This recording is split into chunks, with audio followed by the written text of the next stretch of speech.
in. Welcome to the unedited version, we hoped. And we weren't paying attention in here. But let's see, where are we?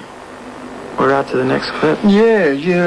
In the meantime, look, your concert dates as you went around the world, 23 countries. Yeah. How does that feel after finishing that? Do you never want to leave your lounge room again? Oh, no. You know, I tell you, every year I say, this is the tour that I'm going to take it easy. I'm going to sit home. I'm going to take a year off. And then every time I get home, I stay home for 2 or 3 weeks and start up again. So that's Why do you reckon that is? Do you get bored or...? I really don't know. I just get that itch, you know. I'm just dying to get out there and go back to work again. So when this all came up, you know, I just rolled with it.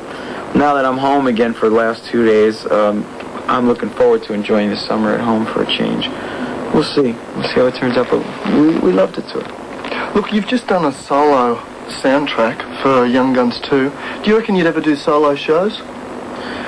Hard to say. I mean, if you would have sat here with me 4 months ago and said you're going to do an album by yourself for a movie, I would have bet you my eye teeth, you know what I mean? I would have bet you anything that you wanted to bet that there's no way in God's world that I would have done another record this year. So if I was to tell you I'm not going to tour, I could be lying, right? You know, I mean, I really don't plan on it. I don't want to. But one of the guys that plays a little bit on the record called me up and he keeps whispering in my ear, why don't we go play a little? Why don't we go play a little? And I'm going, no, but I can see what my head is going like this. Going, no. So I hope I don't go tour on this record. There's all these rumours and so this kind of thing about Bruce Springsteen kind of like turning up at little gigs like the Stone Pony in New Jersey and doing the occasional show even now when he's a superstar. Do you ever have things like that if you've got a guitar in the back of your car and you're driving around town? Sure. I mean, see, we're in Asbury Park. This is where it all began. I mean, when I broke playing these bars, it was already the next generation. All those guys, the Jukes and Bruce and they were all popular. They had already had several records out. We're like the next generation and stuff. And so I still periodically will drop into these bars, but it's not the same as it used to be. You know, the town's changed quite a bit in the last 10 years. But, you know, there's a lot of history here. It's still throwing up some bands like, for instance, Skid Row's come from Jersey as well. Yeah.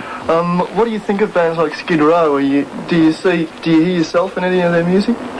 Sometimes. I mean, the Skids are, you know, our protege, I guess. You know, they're local guys and our best friends, and you know they came out from under our wing kind of thing. We took them out to open for us, and it's nice to see, you know, and it's good to be such friends with those kind of guys, you know. He's like the dark side of you a bit, isn't he, Sebastian? Sebastian, he's the dark side of a lot of people. All right, can you throw to the next one? Your next pick your favourite? Okay. Let's see. This is Lay Your Hands on Me. This one was filmed in Washington and Portland and all the way up the west coast of America, all the way up to Vancouver. But it was absolutely a little bit of what touring with this organization is all about.